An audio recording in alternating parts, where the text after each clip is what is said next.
Hello, welcome to a new season of Tom Myers versus the rest of the world. France withdrew its ambassador to the United States after we made a deal with Great Britain, which gave Australia nuclear-powered submarines. Pissing off France might be the only thing Biden can do that would make Trump supporters happy, short of actually dying in office. A Monsignor who denied Joe Biden communion was found to be using gay dating apps. Biden just wanted a post-transubstantiation body of Christ, whereas the Monsignor wanted the actual body of another dude. Someone who planted a bomb at a Democratic Party office in California said he was doing so for his, quote, own entertainment. Indeed, the rest of us would have found it entertaining if he blew himself up while he was building the thing. Barry Manilow's performance in New York City was stopped by the rain and wind caused by the remnants of Tropical Storm Henri. Just for that, Henri may have become my new favorite storm. Ron Jeremy was charged with more than 30 counts of sexual assault. I read at one point he wanted to be a stand-up comedian. If he gets off, he will likely go on tour with Bill Cosby. It's a shame it didn't happen earlier. I would have loved to have seen those two perform at Andrew Cuomo's retirement party. The Cleveland Indians baseball team will change their name next year to the Cleveland Guardians, named after the guardians of traffic, the statues on top of bridges that look out for drivers. It makes sense, as I've traveled through Ohio, and the urge to want to drive off of one of those bridges is strong. A new craze that occurred over the summer was the milk crate challenge. We had that when I started stand-up. It was what we called trying to stay on the makeshift stage during an open mic. A man in Dayton, Ohio was arrested after he allegedly tried to have sex with a van. You know what they say. If this van's a rockin', he's put his cock in. Oh. Oh. And now on with the show. Please join me in welcoming Jeff Hysen, Abby Mello, and Gina Brown. Hey. Hello. Hey. Jeff, Abby, Gina, welcome I back. can only clap with one hand. Oh, welcome back, guys. How was your summer? Gina, go ahead. Tell us about your adventures. Did I have adventures? I don't even remember. Stuff. I don't know. I nothing particular. Just I think maybe a little bit of comedy and a little piece of acting and lots of parenting. And a meeting at the White House, I think. Oh, right. That. Oh. Yeah. Oh, I keep forgetting me and Kay. Yeah, so Vice President Kamala Harris. Yes, that we would know be. You want to bring that up. Right. I forgot that I wanted to bring that up. Yeah, I did meet with Madam Vice President. I'm an election judge. So she met with a few of us and wanted to get our opinions and ideas on voting rights and thoughts on how we could impact change.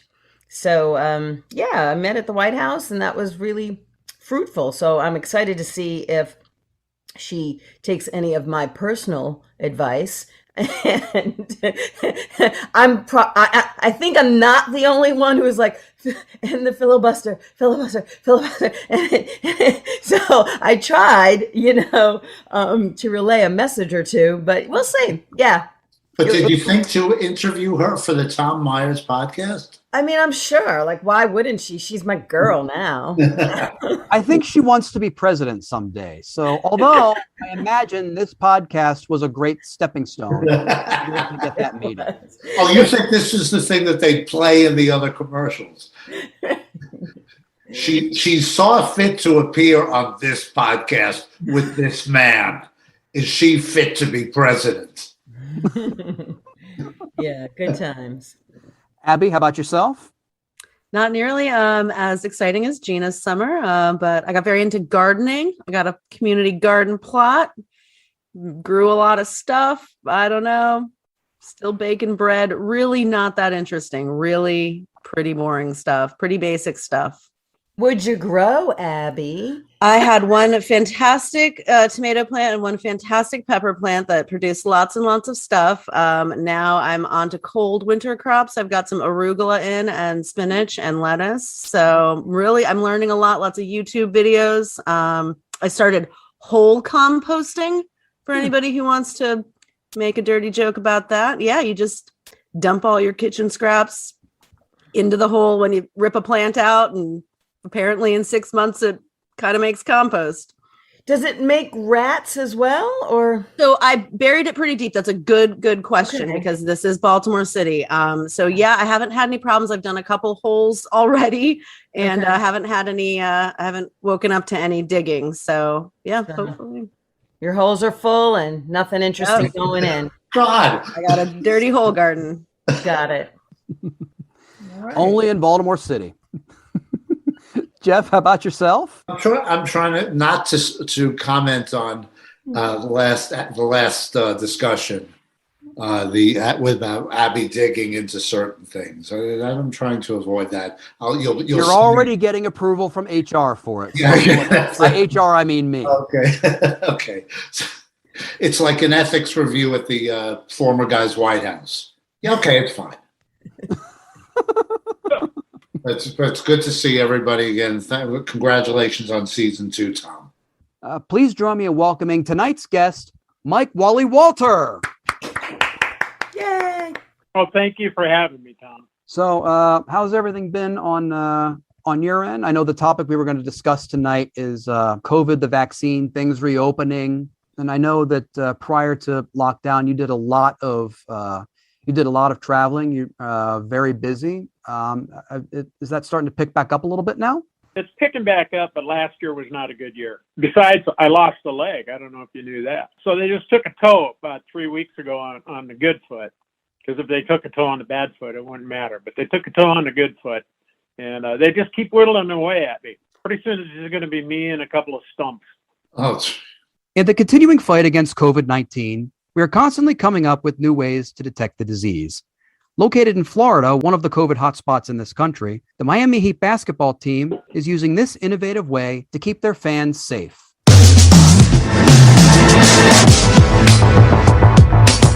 We looked at really innovative solutions. There was breathalyzer tests, and we also came across the dogs. The dogs were deployed at an airport in Finland and Dubai.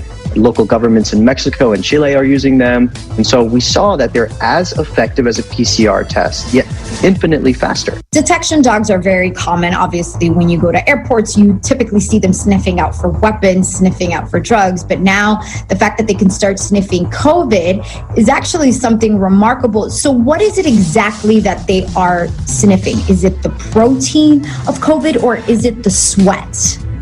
So when somebody has active coronavirus, their odor profile changes. They sweat out coronavirus, and that's what the dogs are trained to sniff on.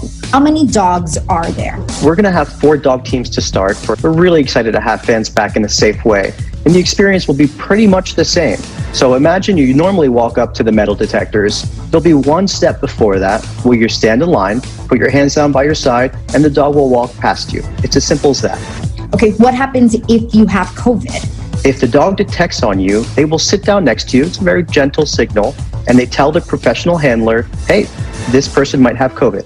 We'll then ask that person to step out of the line along with their group, and we'll give them a full refund. I am a dog owner, and I know that sometimes dogs can be a little finicky. How do you know that it's actually accurate, that the dog can smell the odor of COVID? So these are professional working dogs, trained from day one to detect active coronavirus. I want to train those dogs to detect whether or not, say, someone is an anti-vaxxer by not only having them just sit down next to them, but lifting their leg up and peeing on them. That stuff only happens in Florida. What's interesting there is that the Miami arena is so safe, but the rest of Florida is so not. Right. Also, how much of a drag would it be if, like, they used to be the drug sniffing dogs? So not only do you not get to go into a sporting event because some dog says you have COVID, but they also narc on you because you're carrying a little bit of weed on you. Well, right. And what if it is that you have the weed but not COVID? What's the signal? Like, which paw goes up for COVID versus drugs? Like, how would they know? The dog sits on the left side of you. Okay, right. Okay. Yeah. 1 bark for weed, 2 barks for COVID. Right. Yeah. Oh my Or goodness. a growl. The United States has the lowest vaccination rate of any Western industrialized country. Conversely, if we were a third world country, our vaccination rate would kick ass among our peers. The vaccination figures may have something to do with these sentiments expressed by attendees of a Donald Trump rally this past summer. No, not getting that vaccine. No. Them vaccines are not good, hon. Are you vaccinated? No, but I have a lot of hydrochloroquine and zinc at my house. So have you got your vaccine shot? Nope, don't want it. No? Wait. They ain't tested it enough, from my opinion. Yeah. The Pfizer shot is about to get full FDA approval. Would that change your opinion on it at all? Not until they do a whole lot more investigating in on it. Yeah. Nothing's going in me until then. Right. Do you think that would take a long time? About 10 years or so. I don't trust the government. I don't trust CDC. I don't trust none of them. What is it about the vaccine? Because I've watched Dr. T. Penny, and she's done a lot of research on it. Dr. Sherry Tenpenny is a discredited conspiracy theorist who pushes dangerous misinformation about vaccines. I'm sure you've seen the pictures all over the internet of people who've had these shots, and now they're magnetized. They can put a key on their forehead, it sticks. They can put spoons and forks all over them, and they can stick. My own doctor tried to get me to get the shot, and I told him to go watch Dr. T. Penny. So you trust this woman on the internet more than your own doctor? I do. I watch Prophets of God and Newsmax and maybe a little Fox. That's about it. Right. So that's where But I've kind of turned away from news. I don't want to listen to it. I want to listen to what God's saying, what He's fixing to do. That's all I'm concerned about. I think it is a time where God is separating the sheep from the goats. What are you? I am I'm a goat because I ain't a sheep. I'm not doing what they tell me to do. I'm fighting against it. That is a woman whose own analogy got way ahead of her own thought process. It's like she was standing there and then she was thinking, she said, I'm a goat because, and then it was like she wanted to say, Lord, please strike down this reporter for putting me in this here predicament. I want to know why all the Trump people sound like they're the cast members of the Swamp People. I want to know a lot more about this magnetism thing. Like, I literally just got my booster shot about 2 hours ago. And if I am now magnetic, I think this is an awesome superpower. And I would like to go try this out. I'm jealous of your booster. That microphone's going to stick to you. You'll go, I need a paperclip. Where is one? Oh, already there on my forehead. Already there. How cool is that? What's wrong with having keys attached? It was like, I lose mine all the time. I lost my keys in my car the other night. Seriously, this is a godsend. I want to hear more about her God and this magnetism. I am very excited. I want the vaccine that gets the keys attached to me so I don't keep losing them. I really wanted her to be like, I am a goat because I will eat anything. Cans, weeds. Bullshit. Anything. Also, I'd like to think that expert that she listens to, her name is Tenpenny. I like to think she's called that because that's how much her opinion's worth. It's probably 9 cents too much. Actually, it'd be 8 cents too much because she's already put her 2 cents in. Well, she's a woman, so it's like 7.5 cents. Yeah, it's not even. Yeah. Well, she's not a woman. She's a goat. Right. It's not just ordinary American citizens who espouse the anti-vaccine rhetoric. They are fueled by members of Congress who share their beliefs. One congressman from North Carolina, Madison Cawthorn, expressed his opinions on vaccine mandates. Last thing before we go tonight, a day in the life of Newsmax, the cable channel for those who think Fox News is too leftist. First, there was this guest appearance by Madison Rootin' Tootin' Cawthorn, the North Carolina congressman last seen beating up on a tree. He shared a curious opinion on Newsmax that promptly went unchallenged. This is the medical apartheid, plain and simple.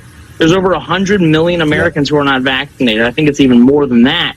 And if they want to start shutting down air travel for these people to get around the country, I think that's actually a constitutional violation because you actually have a constitutionally protected right to free, unrestricted travel within the United States of America.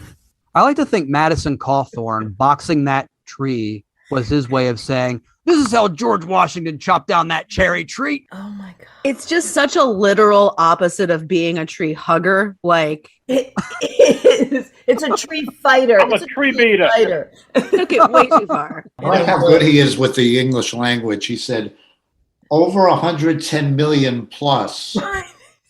And then he said, I think it's more than that. So the Could be an infinite number. Yeah. We're not sure, but it's over plus at least more than that. It's so big, there's no number for it. Plus, as someone who hates flying, like I would love to have, like if there's a constitutional right to get on an airplane, I would love to have that taken away. Right. Nobody enjoys flying. Nobody. I do. Yeah, that's because when you fly, you go to gigs that actually pay, okay? The rest of us slobs don't. Another debate is whether children under the age of 18, most of whom are, at the time of recording this, ineligible for the COVID vaccine, should have to wear face masks or face coverings to prevent the spread of COVID-19, not only to each other, but also unvaccinated and immunocompromised family members. In this clip from a press conference, Arkansas Governor Asa Hutchinson admits that his signing a law banning local jurisdictions from enforcing mask mandates in schools is now coming back to bite him in the ass. Well, I signed it at the time because our cases were at a very low point. I knew that it would be overridden by the legislature if I didn't sign it, and I was not supportive of, I'd already eliminated our statewide mask mandate. And so, I signed it for those reasons, that our cases were at a low point. Everything has changed now. And yes, in hindsight, I wish that had not become law. But it is the law, and the only chance we have is either to amend it or for the courts to say that it has an unconstitutional foundation. That's right. It's the right of every American for you to get sick, and we stand behind that. But also, like, he just was like, I just did it because I knew it wouldn't pass if I didn't. Like, I had to just go. I had to be a sheep. Not a goat? No, he's not a goat. Not a goat. I signed this. I signed this law with complete confidence that nothing ever would change, and I made no loopholes, and I made no exceptions. Right. What can you do? I'm at the mercy of the people who elected me. Yeah. To some extent, I do kind of feel bad for him because I have family that lives in Arkansas, and it's definitely full of goats there. I'll tell you that much. Not the fun kind that eat your weeds and ivy. But yeah, no, I kind of honestly feel a little bit bad for him because it is true. He towed his party's line. He did what the people in his shithole state wanted him to do. And now he's trying to make a reasonable, adjustment, of course, but I don't envy that job. I mean, I guess nothing that was happening, no CDC, no nothing else could have given him an idea that the numbers were not going to go down, right? Hey, look, we all had that 3-week period of time where we were like, yes, it's okay. We can make out with old people and hug babies. And yeah. We agree with that. That's a good idea. Wait, you make out with old people? Yeah. There are people who aren't as receptive to changing their minds about masks in schools as the governor of Arkansas. A sentence I can't believe I just said without activating a gag reflex. Here are clips from various reports about parents voicing their opinions about their children having to wear masks in school. For the first time, parents were allowed to come in person to have their voices heard about the mask mandate in schools in Harford County. I just want to stand up for my child because he needs to breathe. The mask gives him a headache, makes his throat sore, and there's no scientific backing to support that children need these masks on their face for that long period of time in school. Delane Lewis of Together We Will Harford County / Upper Chesapeake came out with a small group of educators in favor of the mask mandate. I'm very concerned about the 12 and under children who are not able to be vaccinated and others who are immunocompromised. I think it's appropriate that they're following the CDC guidelines, and that's what they should do. After that question, the crowd put signs in front of our cameras, and they started yelling too loud for us to ask any follow-up before the group went inside. Some people in the crowd weren't allowed in because they didn't want to wear their masks.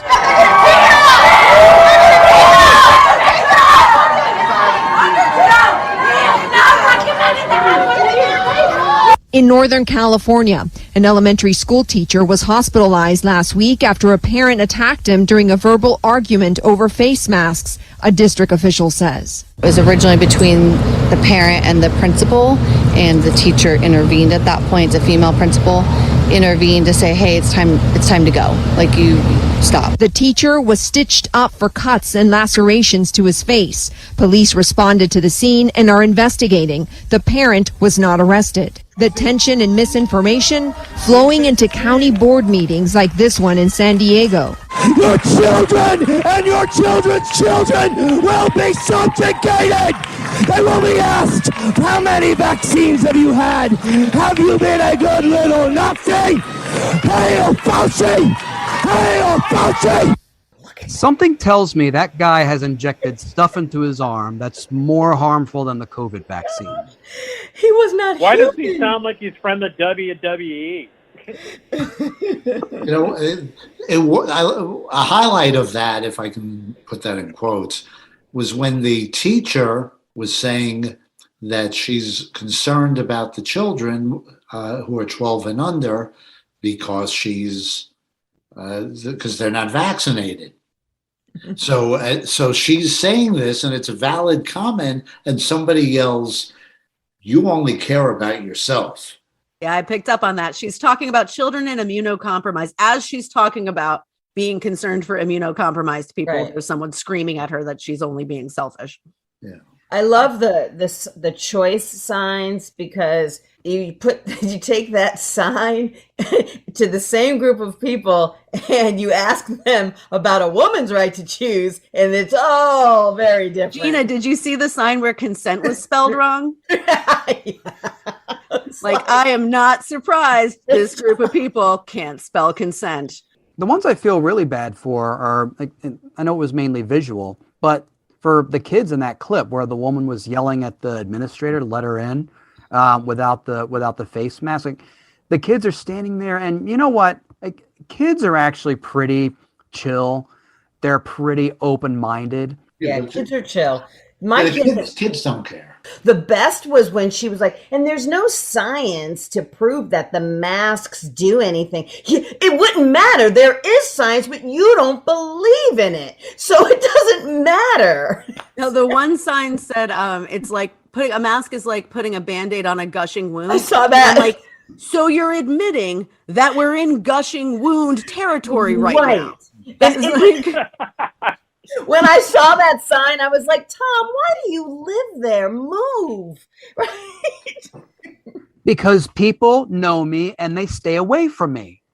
With the rise in cases of the Delta variant, meetings and important functions are still being held virtually. This provides opportunities to peek into one's private alter ego, as this Michigan judge discovered when someone logged in with an alias for a court hearing over Zoom.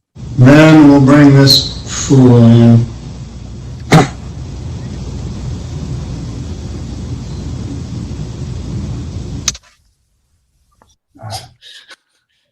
Good morning, sir. What's your name? Me? Yeah, you. Yes. Nathaniel Saxon, sir. Your name's not Buttfucker3000, you yo-ho. Logging into my court with that as your screen name. We'll discuss that in a little bit. What kind of idiot logs into court like that? What's your name again? Nathaniel Saxton, sir, but I don't believe that I typed anything like that in. Well, that's what it says. Well, I apologize. That should not be. Yeah, you should. I'll put you in the waiting room. You can sit in limbo for a while and think about what you call yourself online. I can just imagine that judge thinking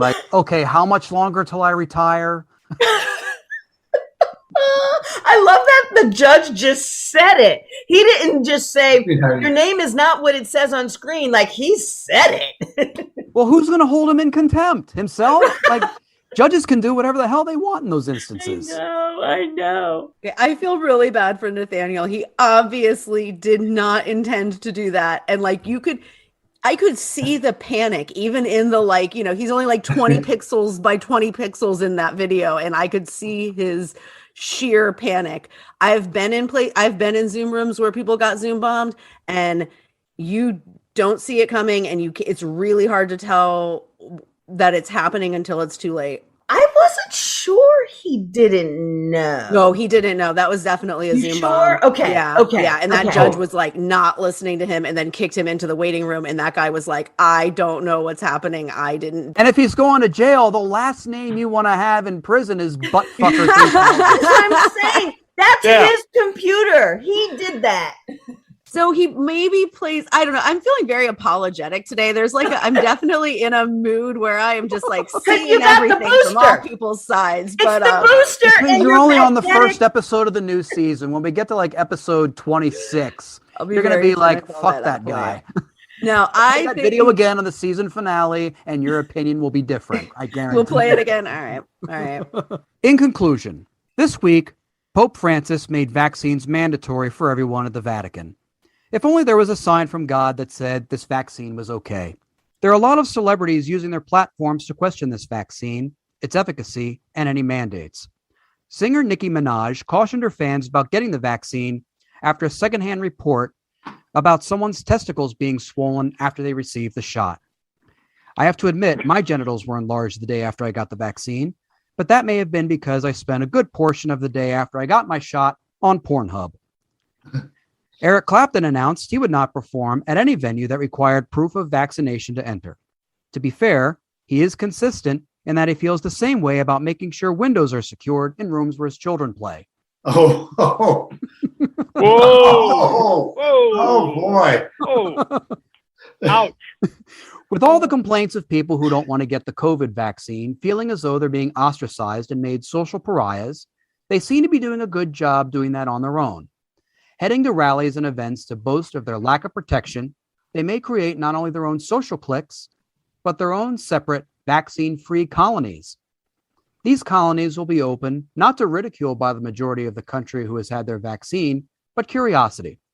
The same way we stared through enclosures at zoos or through glass at museums looking at images of prehistoric man, our fascination by these vaccine-free colonies will be the subject of many university lectures and TV documentaries based on field studies where researchers, who keep at least 6 feet away from these unvaccinated colonists, study their behavior patterns.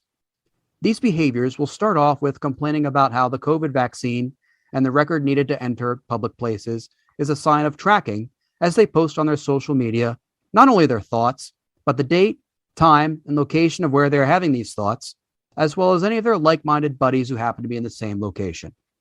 Gradually, the behavior of these vaccine-free colonists will devolve into animal-like behavior, frustrated how they are becoming a shrinking minority, not only because they see their peers taking the vaccine, but because their unvaccinated brethren are dying of COVID. They will become so enraged as to start flinging their own fecal matter at the vaccinated masses looking at them and snapping photos to their own self-made fencing. Their bizarre behavior won't stop there. No, given the unlikelihood they practice good hygiene, their shit-stained hands will become badges of honor, as odorous battle scars of combat with those who have been vaccinated. As another example of their outlandish behavior, these vaccine-free colonists will save their fecal matter for other uses. They will start applying it to their children's faces in lieu of eye black before sporting events, against other regional vaccine-free colony youth sports teams. Wow. And on that note, that's our show. I want to thank Jeff Hysen, Abby Mello, Gina Brown, and Mike Wally Walter. Hey. Yay. This episode was written and hosted by Tom Myers with panelists Jeff Hysen, Abby Mello, and Gina Brown, and guest Mike Wally Walter. Theme music by Jeroen Vandenhurk.